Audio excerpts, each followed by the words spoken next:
Salut les potons! Bienvenue dans un nouvel épisode. Petite dédicace à mon ami Chris de Starfo Bar.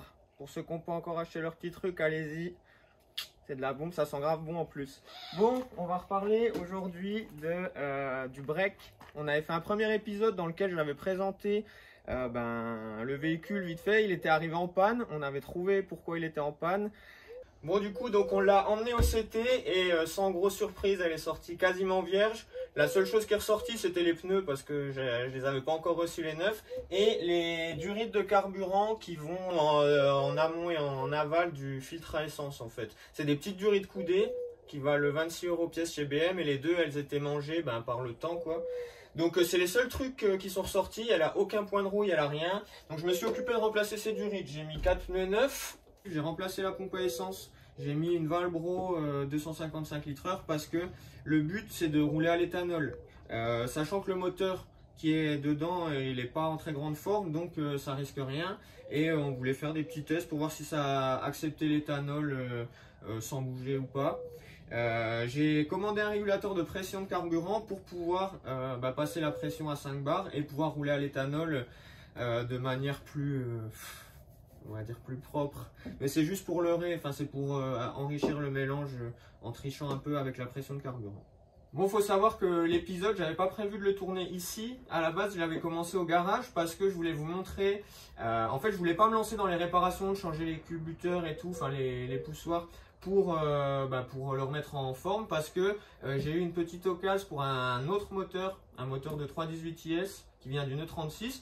Je vous mets la séquence, je fais une petite aparté pour vous montrer ce qui s'est passé au garage parce que on était en train de préparer le swap et en fait on s'est rendu compte que ça allait prendre plus de temps que prévu. Donc... Bon, en gros la solution c'était soit de changer les poussoirs, soit de partir sur autre chose et j'ai eu une petite occasion qui s'est présentée à moi pour un M42 B18 qui est les moteurs des 318 IS. Qui font 143 chevaux. Il y a deux versions, il y a la version E36 et la version E30. Ça c'est une version qui vient d'une E36. Je l'ai su qu'après, mais bon, en gros il m'a coûté 50 € le moteur complet. Donc j'ai pas cherché quoi, je l'ai acheté. Et après je me suis rendu compte que pour le mettre dans une E30, il fallait changer le carter et la semelle. Donc cette pièce en fait. Et grâce à notre partenaire Ovoku, j'ai pu trouver les pièces qu'on va devoir installer à la place pour le faire rentrer dans la E30. Donc c'est la première étape. On a notre gourou Guillaume qui observe de loin et qui va chapeauter les opérations. Donc on va déjà démonter le carter et voir un peu dans quel état tout ça se trouve.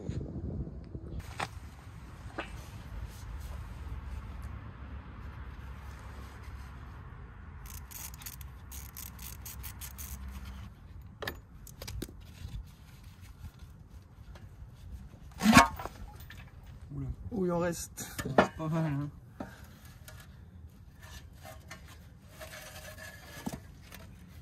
Hop. Où la pompe à vide? En fait c'est je crois que c'est au-dessus tu sais et que ça vient là. Ah. Tu vois t'as la crépine qui vient ici et ça passe là et elle doit être juste ici.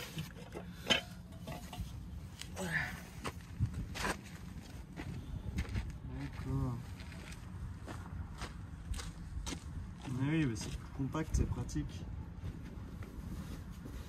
Ouais. Ah, ils sont forts hein, BM. Par contre, on va montrer la diff entre les deux. Ah. oui, du coup là t'es obligé de jointer. Ça jointe. L'origine, regarde,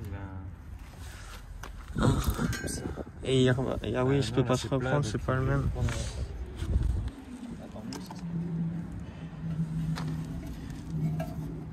En gros là il est en deux parties le nouveau.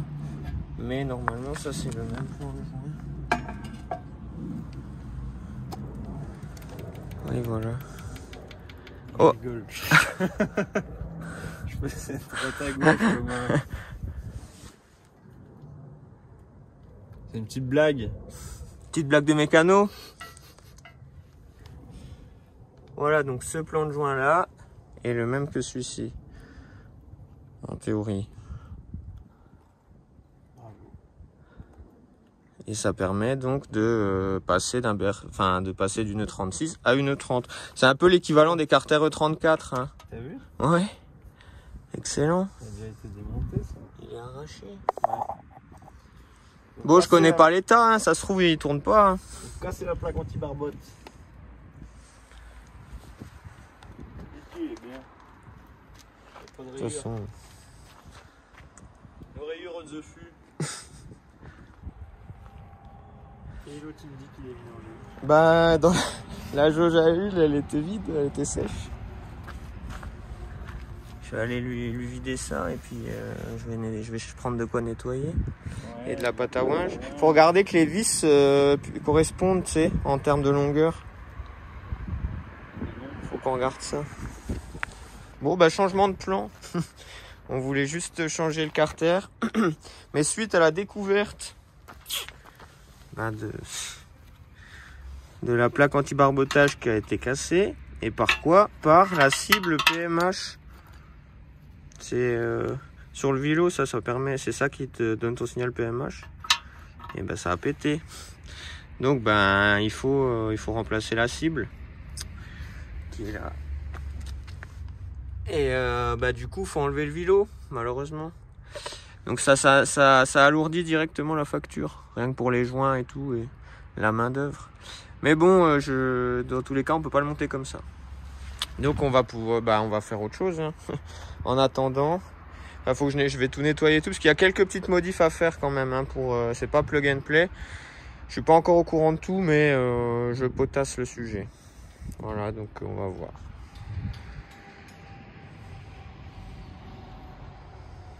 Coup dur. Coup dur. Revenons à nos moutons. Et tu sais quoi, c'est pour ça aussi que t'as un rupteur aussi bas et que t'arrivais pas à monter dans les tours. Qu'il était abîmé? Je pense. Bon, là, le break, il avait fait des petites siennes. Je voulais repartir du garage, mais il démarrait plus. Et en fait, voilà ce qui s'est passé. Le doigt d'allumeur a cassé. Donc, bon, c'est pas très grave. Ça m'a. Heureusement, j'ai de la chance, je tombe en panne au garage. Donc ça, c'est cool. Donc, je vais changer ça et c'est reparti. Et après, je vais mettre un petit régulateur de pression de carburant pour passer à l'éthanol aussi, enfin même si j'y roule déjà. Mais 100% éthanol là-dessus, sans rien faire, c'est un peu osé. Enfin, en fait, ça ratatouille un peu quoi. Bien les copains, petit aparté terminé. On est plus chez mes parents, on est de retour au garage. J'ai reçu mon petit colis Autodoc pour remplacer du coup le système d'allumage, là, le doigt d'allumeur, et puis j'ai pris tout le système Bremi. Là je vais vous montrer, on va installer ça. Pourquoi je fais ça? Comme je vous ai montré, en fait c'est mon doigt d'allumeur, j'ai dit qu'il s'était cassé, mais en fait c'était juste dévissé, c'est moi qui avais mal revissé je pense quand je cherchais la première panne. Au final, comme ça l'a rongé un peu et j'ai l'impression que c'est un peu usiné, ça m'empêchait, je crois, de prendre, d'aller au rupteur, quoi. Ça commençait à brouter vers 4000, 5000. Donc, on va remplacer ça et voir si ça va. Salut les copains. On a un autre chantier en cours, c'est celui de Guillaume Guillaume ouvre un magasin de courroies. Pour M113 sans clim. Voilà, si vous avez besoin d'une courroie sur mesure, n'hésitez pas à le DM fort. Changer une courroie contre une coupe de cheveux. Il y a un barbershop. Ouais, Ah ben. Ça c'est pour le Oscar. Oh putain, c'est ça. Rémi. Bouchon de radiateur.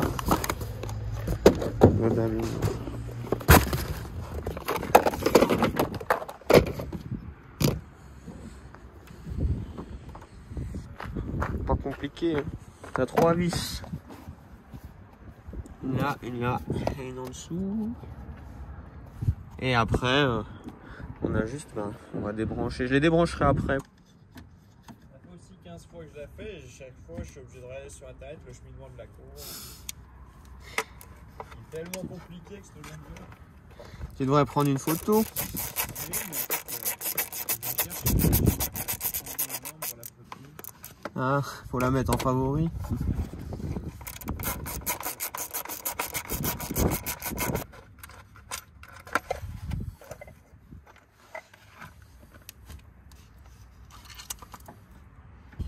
Bon, donc voici le doigt d'allumeur.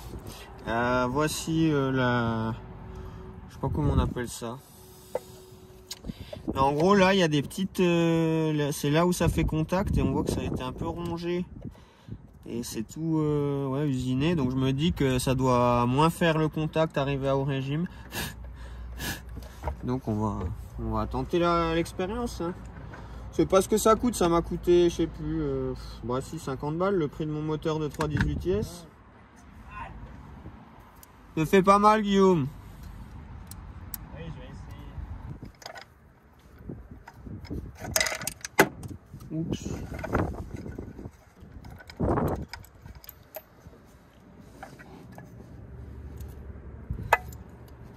Ça c'est quand même plus intéressant de changer un allumeur sur un break que faire mumuse avec un gros V8. Hein. Bon, donc le nouveau doigt. C'est un doigt d'allumeur. On voit que c'est tout beau, la piste est belle. Et on va regarder l'autre pièce. Alors je vais vous montrer pourquoi j'ai l'impression que mon rupteur n'était pas correct. Parce que regardez l'usure. Là. On voit bien. Voilà, c'est tout abîmé, tout usiné. Et sur le neuf, tu vois que c'est une belle petite... ça a la bonne forme, quoi. Donc, en plus, ils fournissent le cache et tout. Franchement, Brémy, bien vu.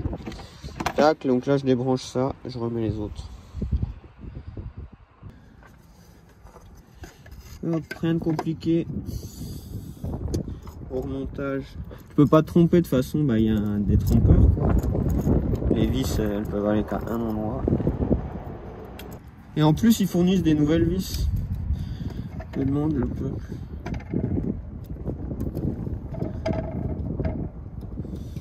C'est du beau boulot, ça, Brémy.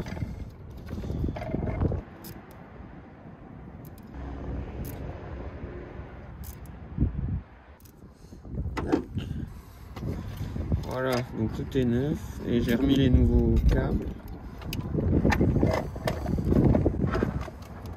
Et là, mon ami.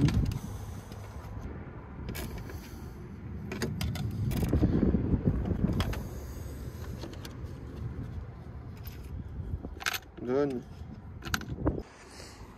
Bon, bah alors là, si mon diag était bon, on démarre et on prend 9000.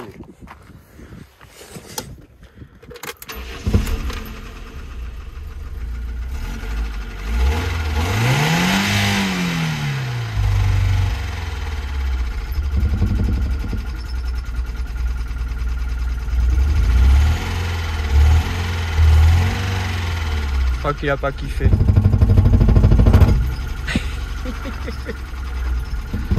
Elle a pas kiffé les 6000.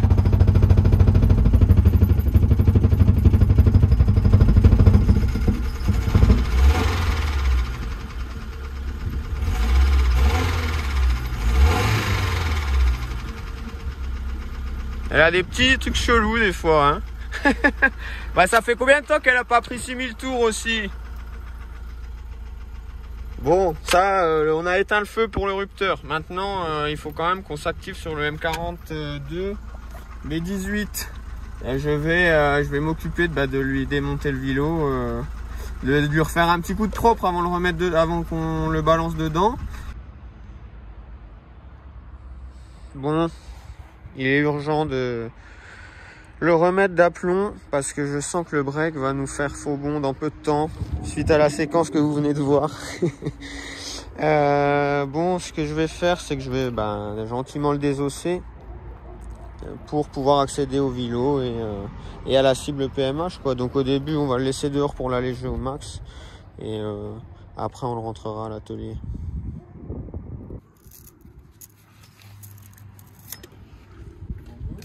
Bonjour. Ça va bien. Tu l'as vu? Tu l'as vu pour ton véhicule? C'est un peu petit. 17,33. Il manque Okay. 40 cm.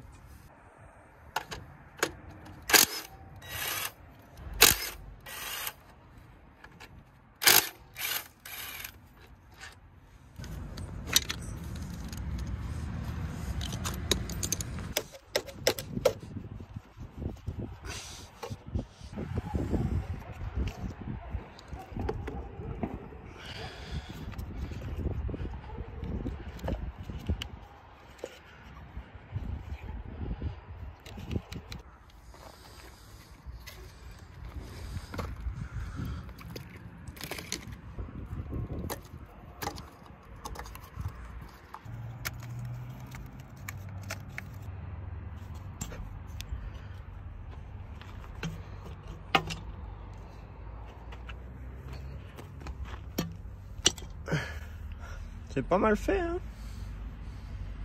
Equalens. Moteur de course. Il y a deux papillons. Enfin, deux petits volets. Pour, tu sais, pour que ce soit moins brusque, je crois, à bas régime. Si j'ai bien compris. Bon, voilà. Et là, waouh. Il y a une Disa aussi.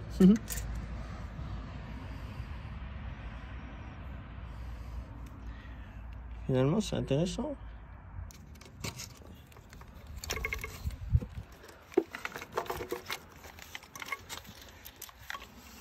Allez.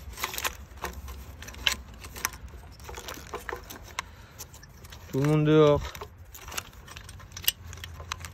Fini. Les conneries. Voilà, voilà. Oups, ça craque. Hein. Putain, là, les gaines. Voilà. Donne-moi ça. Allez. Là.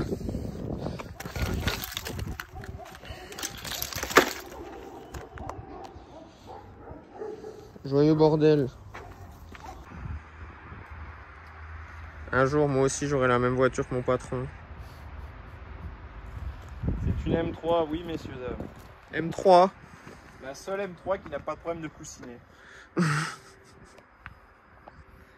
Putain, j'espère qu'un jour, je serai comme toi, Guillaume. Pareil. T'as vu le collecteur d'admission? Ouais, il est en deux volumes. Puis c'est, tu sais, les conduits et tout. Ah bah regarde, la valve Visa, elle ferme entre les deux en fait. C'est ouf, hein? Ouais, de ouf. Ah, Ça déconne pas. Quand il n'y avait pas les turbos, on manquait pas d'imagination, hein, pour le coup. Est-ce que t'aurais pas un embrayage à me vendre? Ça, c'était des vrais moteurs pour les hommes. Les hommes. Les hommes. Bon, Ouais. allez.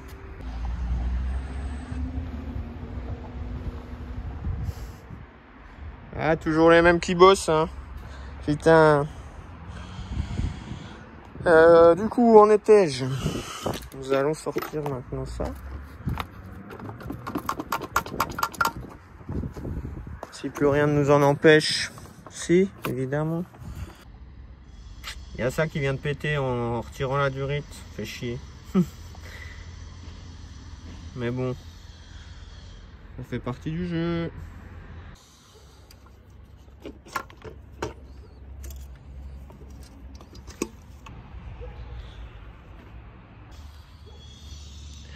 Bon, oh putain, ça permet de voir des petites choses. On va lui faire un petit nettoyage aux ultrasons. Ah, ça se calamine, hein. Bon, je sais pas combien il y a de kills, mais...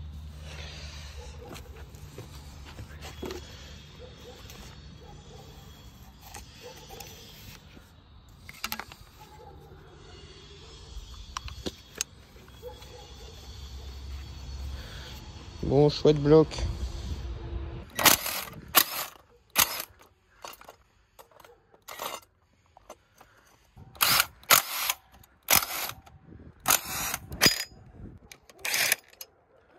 Voilà.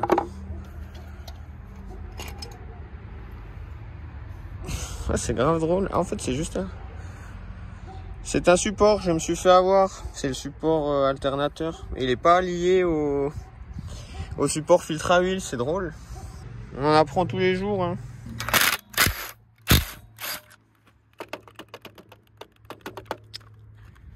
Pourquoi j'ai oublié mon stabilisateur aujourd'hui? Bon, plus je le dépiote, plus je me demande dans quoi je m'embarque. On va peut-être d'abord faire un état des lieux. Dites-moi si vous pensez que ça vaut la peine de le faire ou pas. Peut-être qu'il y en a qui ont d'autres solutions. Bon, les puristes vont me dire refais le M40 B16. Mais vas-y, c'est... Ah, je sais pas en fait, j'ai pas trop envie. Je me dis que 100 chevaux c'est léger. Bon après c'est vrai que les puristes préféreront voilà, qu'on reste tout d'origine et tout. La remarque, comme j'ai pas encore testé avec le nouvel allumage, mais vous avez vu dans la séquence que ça fait là, t'as l'impression que le moteur il va te rester dans les mains. Du coup je suis mitigé. Je vais voir ce que je découvre à l'intérieur de celui-là. Mais la question va se poser, et puis au pire je ferai en même temps, parce que là ça va pas se remonter dans la semaine, donc on a le temps aussi de le voir arriver. Bon, et chose promise, chose due, on va installer le régulateur de pression carburant. Pour ça, rien de plus simple. D'origine, votre régulateur de pression est ici, et il se fait alimenter, enfin aspirer la dépression par là. Donc j'ai la durite était HS évidemment, donc j'en ai pris une autre. On la met de la main droite. Enfin bon, je vais l'installer. Et après, on va mettre juste ça, c'est un régulateur de pression de carburant externe. Donc c'est pas compliqué. Si tu te mets sur le retour carburant, et il y en a une que tu mets à l'entrée, et ça retourne après à ton réservoir. C'est ton retour, il est là. Hop, juste on met le T, on le fait passer par ici, et après on réglera notre pression ici. Je veux juste voir. Je veux juste voir si j'arrive à prendre les 5 bars en laissant celui d'origine. Enfin, est-ce que qui l'emporte, le plus gros ou pas? Voilà, ma petite interrogation du jour. Et après, voilà, parce que comme elle est vide, elle est vraiment vide là. Je me dis, vas-y, si on peut démarrer, mettre les 5 bars, je vais direct faire le plein d'éthanol. Enfin, dans tous les cas, je vais faire le plein d'éthanol, mais voilà, je voulais faire le montage avant. Alors, donc j'ai enlevé la durite du haut, rien de plus simple, qui est dans ma main. Je mets un petit collier tout neuf. On le fait venir ici. Et après, on repart ici. Donc, et on se rebranche là, sur le retour. Et après, on va régler notre tarage avec la vis. Voilà ce que ça donne. Donc, comme disait, j'ai relié les durites, hop, ensemble. Et la durite de dépression qui vient à notre papillon, ici. Maintenant, je vais démarrer, je vais voir où est-ce qu'on en est et si on arrive à régler avec, en fait, il faut visser la vis et là, tu as un contre-écrou après pour venir arrêter le truc. Et ça, c'est bien, c'est que ça tourne, tu peux le faire tourner en étant branché.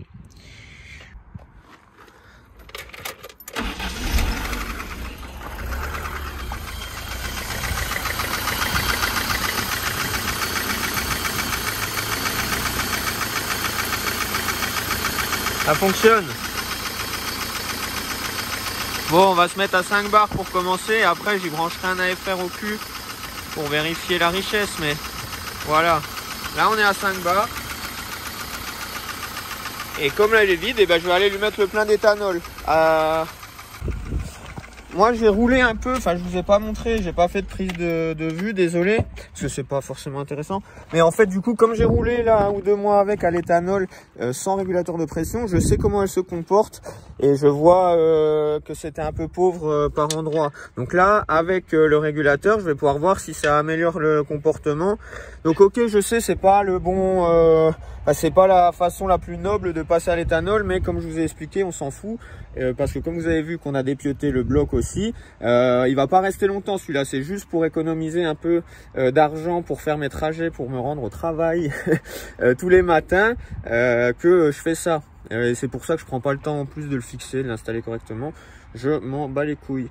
Voilà, donc ça vous donne des news un petit peu pour le break. Concernant la E36 V8 de Guillaume, ça arrive bientôt. Il nous reste juste la ligne d'échappement à fignoler, enfin à finir, à faire. Mais c'est bon, on va s'en sortir. Et après, on se retrouve sur circuit. Voilà les gars, n'hésitez pas à vous abonner comme d'habitude. Désolé pour les bruits de vent s'il y en a parce que je sens que ça souffle. J'espère que ça vous a plu. Et puis, on se dit à bientôt. Ciao, ciao.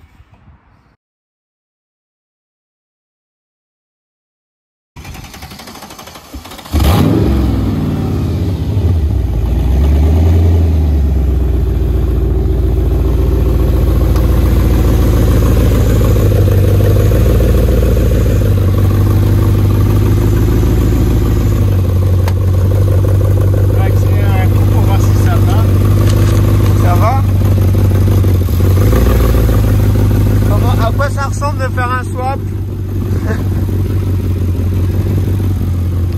Donc j'accélère. C'est vraiment ce que tu veux, Guillaume.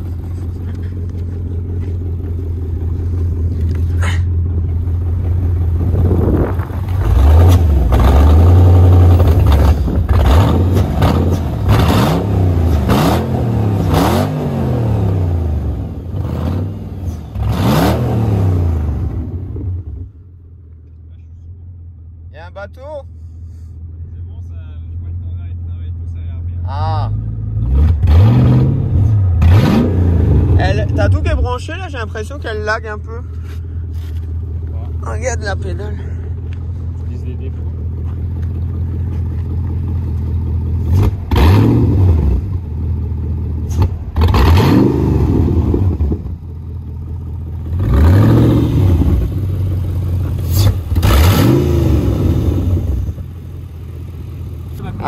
C'était pourquoi du coup?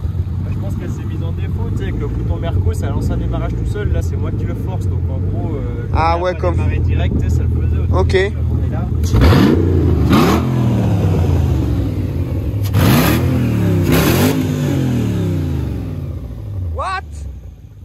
What? Ah là non!